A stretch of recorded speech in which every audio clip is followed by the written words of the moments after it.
আসসালামু আলাইকুম। ফাজিল আমলের অনলাইন তালিম থেকে বলা হচ্ছে, তালিম শুরু করা হচ্ছে। হেকায়াতে সাহাবা থেকে বলা হচ্ছে ৩, হযরত ইবনে জুবাইর রাদিয়াল্লাহু আনহু কর্তৃক হযরত আয়েশা রাদিয়াল্লাহু আনহাকে সদকা করা হইতে বাধা দেওয়া। হযরত আব্দুল্লাহ ইবনে জুবাইর রাদিয়াল্লাহু আনহু হযরত আয়েশা রাদিয়াল্লাহু আনহা এর পুত্র ছিলেন। তিনি তাহাকে অত্যন্ত স্নেহ করিতেন, বলিতে গেলে তিনি পুত্রকে লালন পালন করিতেছিলেন।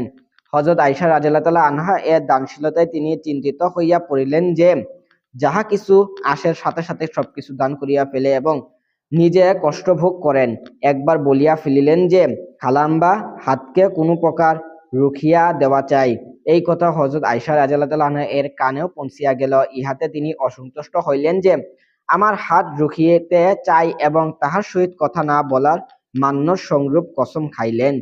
খালার অসন্তুষ্টিতে হযরত আব্দুল্লাহ ইবনে জুবাইর রাদিয়াল্লাহু আনহু এর অত্যন্ত দুঃখ হইল।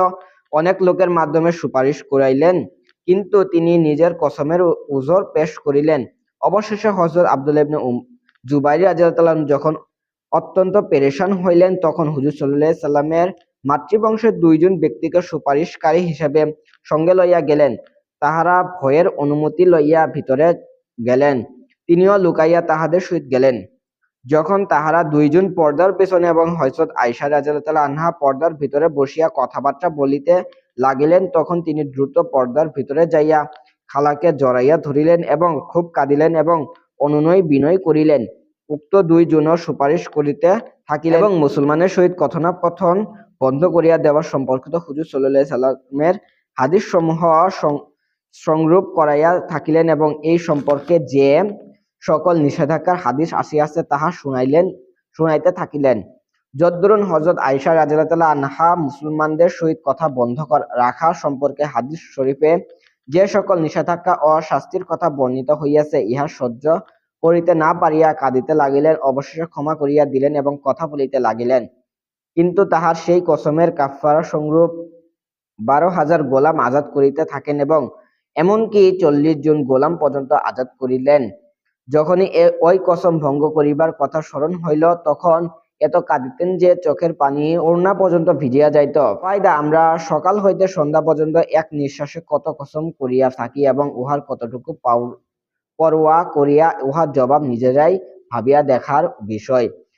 অন্য আর কে সব সময় সঙ্গে থাকিবে যে বলিয়া দিবে? কিন্তু যাহাদের অন্তরে আল্লাহর নামের মর্যাদা রহিয়াছে এবং যাহাদের নিকট আল্লাহর সহিত ওয়াদা করিবার পর তাহার সম্পূর্ণ করা জরুরি, তাহাদেরকে জিজ্ঞাসা করিয়া দেখুন যে ওয়াদা পুরা না হইলে মনের কি অবস্থা হয়। এই কারণে যখন হযরত আয়েশা রাদিয়াল্লাহু আনহা এর উক্ত ঘটনা মনে পড়িত, তখন অত্যধিক কাঁদিতেন।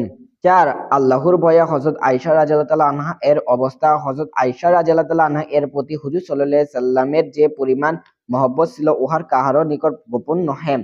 এমনকি যখন হুজুর সাল্লাল্লাহু আলাইহি সাল্লামের নিকট কেউ জিজ্ঞাসা করিল যে আপনি সবচেয়ে বেশি কাকে ভালোবাসেন, তখন তিনি বললেন আয়েশাকে। সেই সঙ্গে তিনি মাসায়েল সম্পর্কে এত অধিক অবগত ছিলেন যে বড় বড় সাহাবীগণ মাসাইল জিজ্ঞাসা করার জন্য তাহার খেদমতে হাজির হইতেন। হযরত জিবরাইল আলাইহিস সালাম তাহাকে সালাম করিতেন। জান্নাতেও হযরত আয়েশা রাদিয়াল্লাহু আনহাকে হুজুর আকরাম সাল্লাল্লাহু আলাইহি ওয়াসাল্লামের স্ত্রী হওয়ার সুসংবাদ দেওয়া হইয়াছে। মুনাফিকরা তাহার প্রতি মিথ্যা অপবাদ আরোপ করিলে কুরআন শরীফে তাহার পবিত্রতা অবতীর্ণ হয়। স্ত্রীও হযরত আয়েশা রাদিয়াল্লাহু আনহাকে বলেন, ১০টি বৈশিষ্ট্য আমার এমন রহিয়াছে যাহাতে অন্য কোনো বিবিগণ শরীক নাই। ইবনে সাদ রহমতুল্লাহ আলাইহি এই সবগুলিকে বিস্তারিতভাবে বর্ণনা করিয়াছেন। সৎকার অবস্থা তো পূর্ববর্তী ঘটনাসমূহে জানা হইয়াছে, কিন্তু এই সবকিছু সত্ত্বেও খোদাভীতির এই অবস্থা ছিল যে তিনি বলিতেন, হায়, আমি যদি বৃক্ষ হইতাম, সর্বদাই তাসবিহ পাঠে রত থাকিতাম আর আখিরাতে আমার কোনো হিসাব হইত না।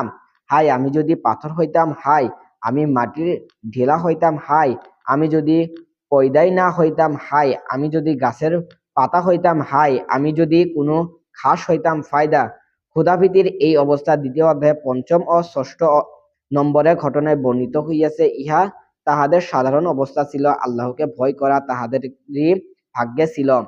৫, হযরত উম্মে সালামা রাদিয়াল্লাহু আনহা এর স্বামীর দোয়া ও হিজরত।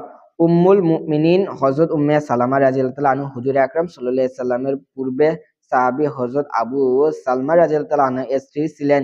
উভয়ের মধ্যে গভীর ভালোবাসা ও নিবিড় সম্পর্ক ছিল, যাহা এই ঘটনা দ্বারা অনুমান করা যায়। একবার উম্মে সালমা রাদিয়াল্লাহু আনহু আবু সালামা রাদিয়াল্লাহু আনহাকে বলিলেন, আমি শুনিয়াছি যদি স্বামী স্ত্রী উভয়ে জান্নাতি হয় এবং স্ত্রী স্বামীর মৃত্যুর পর কোনো স্বামী গ্রহণ না করে, তবে এই স্ত্রী জান্নাতে সেই স্বামীর সঙ্গে সঙ্গ লাভ করিবে। এমনি ভাবে স্বামী যদি অন্য কোনো মহিলাকে বিবাহ না করে, তবে ওই স্ত্রী জান্নাতে তাহার সঙ্গ লাভ করিবে। তাই আসুন আমরা উভয়ে এই মর্মে অঙ্গীকার করি যে আমাদের মধ্য হইতে যে আগে মৃত্যুবরণ করিবে সে দ্বিতীয় বিবাহ করিবে না। আবু সালামা রাদিয়াল্লাহু আনহা বলেন, তুমি আমার কথা মানিবে কি? উম্মে সালমা রাদিয়াল্লাহু আনহা বলেন, আমি তো এই জন্যই পরামর্শ করিতেছি যে আপনার কথা মানিব। আবু সালামা রাদিয়াল্লাহু আনহু বলিলেন, তাহা হইলে তুমি আমার মৃত্যুর পর বিবাহ করিয়া নিও। অতঃপর তিনি দোয়া করিলেন, হে আল্লাহ, আমার পরে উম্মে সালামাকে আমার চাইতে উত্তম স্বামী দান করুন, যে তাহাকে কোনো প্রকার দুঃখ কষ্ট দিবে না। ইসলামের প্রাথমিক যুগে স্বামী স্ত্রী উভয় এক সহিত সঙ্গে আবিসিনিয়ায় হিজরত করিয়াছিলেন। অতঃপর সেখানে হইতে ফিরিয়া আসিয়া মদিনায় হিজরত করেন, যাহা বিস্তারিত ঘটনা হযরত উম্মে সালামা রাদিয়াল্লাহু আনহু এর স্বয়ং বর্ণনা করেন। আবু সালামা রাদিয়াল্লাহু আনহু যখন হিজরতের ইচ্ছা করিলেন, তখন নিজের উটের পিছনে সামান উঠাইলেন এবং আমাকে এবং আমার পুত্র সালামাকে উটের পিছনে বসাইয়া আর নিজের উটের রশি ধরিয়া চলিতে শুরু করিলেন। আমার পিতৃবংশ বনু মুগিরারা লোকেরা দেখিয়া ফেলিল। তাহারা আবু সালামা রাদিয়াল্লাহু আনহুকে বলিলেন, তুমি নিজের ব্যাপারে স্বাধীন হইতে পারো, কিন্তু আমরা আমাদের মেয়েকে তোমার সহিত কেন যাইতে দিব যে দেশে দেশে ঘুরিয়া ফিরিবে? এই বলিয়া আবু সালামা রাদিয়াল্লাহু আনহু এর হাত হইতে উটের রশি ছিনাইয়া লইল এবং আমাকে জোরপূর্বক লইয়া গেল। এই ঘটনা যখন আমার শ্বশুরের বনু আব্দুল আসাদের লোকের, যাহারা আবু সালামার আত্মীয়, জানিতে পারিল, তখন তাহারা আমার পিতৃবংশ বনু মুগিরার লোকদের সহিত এই বলিয়া ঝগড়া শুরু করিল যে তোমরা মেয়ের ব্যাপারে তো তোমাদের অধিকার আছে, কিন্তু যখন তোমরা তোমাদের মেয়েকে তাহার স্বামীর সহিত যাইতে দিলে না, তখন আমরা আমাদের ছেলে সালামা রাদিয়াল্লাহু আনহুকে তোমাদের নিকট কেন ছাড়িয়া দিব? এই বলিয়া আমার ছেলে সালামা রাদিয়াল্লাহু আনহুকেও আমার নিকট হইতে ছিনাইয়া নিল। এখন আমি, আমার ছেলে সালামা এবং আমার স্বামী তিনজনই পৃথক হইয়া গেলাম। স্বামী তো মদিনায় চলিয়া গেলেন, আমি আমার পিত্রালয়ে রহিয়া গেলাম, আর ছেলে তাহার দাদার বাড়িতে পৌঁছাইয়া গেলেন। আমি দৈনিক ময়দানে বাহির হইয়া যাইতাম আর সন্ধ্যা পর্যন্ত ক্রন্দন করিতাম। এইভাবে পূর্ণ 1 বছর আমার কাঁদিয়া অতিবাহিত হইল। না না আমি স্বামীর কাছে যাইতে পারিতাম, আর না সন্তানকে পাইতাম। একদিন আমার এক চাচাতো ভাই আমার অবস্থার উপর দয়াপূর্বশ হইয়া আপন লোকদেরকে বলিল, এই অসহায় মেয়েটির উপর কি তোমাদের দয়া আসে না? তোমরা তাহাকে সন্তান এবং স্বামী হইতে বিচ্ছিন্ন করিয়া রাখিয়াছ, তাহাকে ছাড়িয়া দাও না কেন? অবশেষে আমার চাচাতো ভাই বলিয়া কহিয়া এই ব্যাপারে সবাইকে সম্মত করিল। তাহারা আমাকে অনুমতি দিয়া দিল যে তুমি তোমার স্বামীর কাছে যাইতে চাহিলে চলিয়া যাও। ইহা দেখিয়া বনু আব্দুল আসাদের লোকেরাও ছেলেকে দিয়া দিল। আমি একটি উট জোগাড় করিয়া ছেলেকে কোলে করিয়া একাই উটের উপর সোয়ার হইয়া মদিনার উদ্দেশ্যে রওনা হইয়া গেলাম।